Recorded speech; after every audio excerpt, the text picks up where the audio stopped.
skills, one out of many elite skills. I think just picking the right side of your bar skills alone, I think it's something like 87,000 combinations for each profession. So there's going to be plenty of stuff for you to decide. I wouldn't be too worried. Okay, great, thank you. I know one thing that has become more and more important to me as I play MMOs, especially ones with dynamic content and betas and things like that, has not just been the really great dynamic content that I think your game definitely has, but also the really small convenience things that kind of pop up that just make the game, a lot less, it has a lot of great content, but it's less annoying around the sides. And one of them I've seen with dynamic content is you go to an area and you're doing content and you log out for the night and you come back in the morning and your leveling zone is now in enemy territory and you have to spend half an hour trying to res walk your way out of that area because you're now stuck in the middle of a town that's filled with enemies. So not only on that specific example, but is there any other small things that you feel really make the game a lot more fun to play without being this huge, huge product idea? One thing you can do basically is we have rally points, and we see them in the map already, is that basically as opposed to basically exiting out at one of those points where it might be a town that might be taken over in your absence, is going to one of those rally points, because those tend to be safe zones to start off with. So that's what we're really seeing. Also, if you're in an area that gets taken over, you can teleport to those rally points basically through a low cost, depending upon distance. So the idea of, oh great, I'm going to die and then not be able to I have to get rezzed again, is you can basically go to those rally points if you find yourself out on a limb. Yeah, and you can actually travel using those to a different map as well. And also, it doesn't mean that you have to sit there with 10 minutes of res sickness. We don't have anything like that in the game, right? So. All right, and I had one last comment. One thing I remember, I actually never got to play Guild Wars 1, but was a lot of the content also being, really great, really awesome rewards for doing really ridiculous things. And we were actually talking about it in line. Do you have any guys right off the top of your head, what you would give somebody if they were able to level 1 to whatever the level cap is in World PvP without dying? I'd buy the first person to do it launch. Thank you. Okay, we're running out of time, so we have time for two more questions, okay?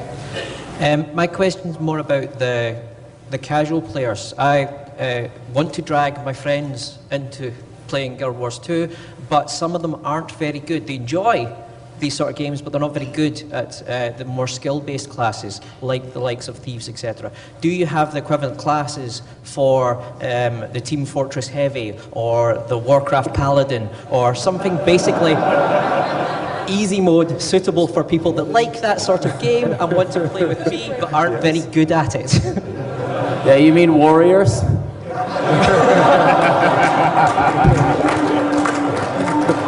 No, I'd like to play a warrior, so I won't joke about it. But warriors are definitely, I think, as you saw, we started out introducing, the more basic professions, your elementalists and your warriors, the kind of simple things, and they're going to start to get a little more complex now as we go. The thief right now is the most complicated one so far, but there's a few more coming still. So. My question kind of builds off what he was just saying about player ability. One of the challenges with community-based playstyle is that you'll have people that want to cast the spell that is the green fire, even though all of their good spells are the red fire, though they want to do something for an RP reason or because it looks cool or what have you. And while they're actively participating in things, they're still getting credit for everything, but it's not like the game isn't really forcing them to try to get better. Do you think that there's things in the game that are like, hey, you should probably dodge that, or is it kind of one of those things where you can coast by so long as everybody else is trying? All right. I mean, by all means, if people don't want to walk out of the Drake breath, I guess that's their prerogative. It definitely hurts a lot if you just stand in it. It's one of those things where you the better you are, the less damage you take from it. You get that hit from that first couple ticks versus, people who take the first, 50% of it. Or if you wanted to stand in it the whole time and then go into down mode. Those are kind of your choices. So yeah, I mean, we're trying to, every creature kind of has these things that they use to break up the pace of combat, and so those things are kind of meant for that, and it kind of gives the opportunity for players, and because we have this bigger progression and this bigger sense of scale, like players that want to find easier stuff can just go and fight stuff that's a couple levels below them versus the stuff that's, you know, I know a couple of us at work, we try and grab a group of, 2 or 3 people and fight stuff that's like 8 or 9 levels above us, where it's like every hit is a one shot and you have to like knock down every single time. It's like, okay, throwing out the blind, go, okay, dodge away, dodge. I mean, we have all that stuff in there, so it just kind of depends on what you want to do. We're also in the, I've been working a lot in the dungeons, which is our instanced 5-person play areas. And for the story mode of this, we're looking so that we're working on a design approach that basically a 5-person group will be able to complete it and survive the story. The repeatable modes where you come back, the learning curve goes up a lot, okay? So basically we're assuming you're gonna be 5 levels higher and you're gonna be an organized group. You're gonna know what you're doing. People are gonna know how they fit together in the group and to be able to complete those. So we will have areas with, I won't say more difficult or just more challenging combat and interactions. Cool. Thank you.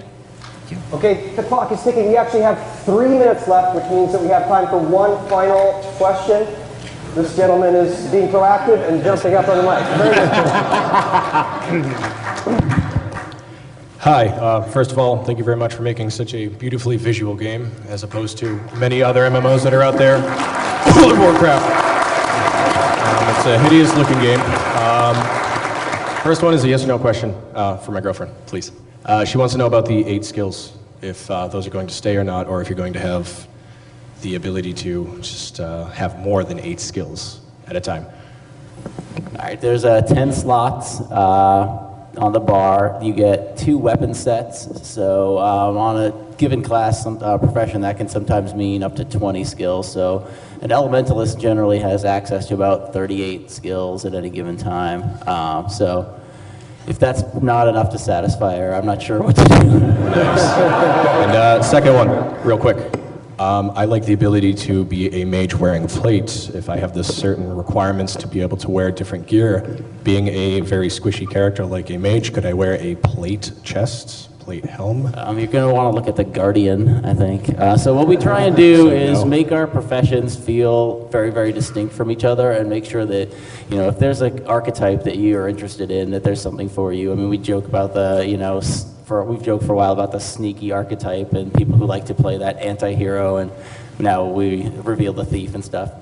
We kind of went with 8 professions because we think that is a really good way to cover, it's enough to kind of cover a lot of the really important archetypes for players. So each one still has those distinctions, and we make sure that we keep them, very distinct in that way. The Guardians are heavy armor guys, Warriors are, no one else wears heavy armor, and those are the things that set them apart, and we need to make distinctions like that so that players can kind of have an identity with those different professions. But then, we talk about this, the removal of secondaries. The weapons you pick are actually a little bit like your secondaries in Guild Wars 2, so there's a lot of versatility there, like spell casting heavy guy is the Guardian. He's got kind of staff and scepter, but you can also mace with a Guardian and just kind of wade right into battle and kind of smash people's faces. Awesome. I've been waiting for a game like this since Warcraft has teased us with the MMO feel, so thank you.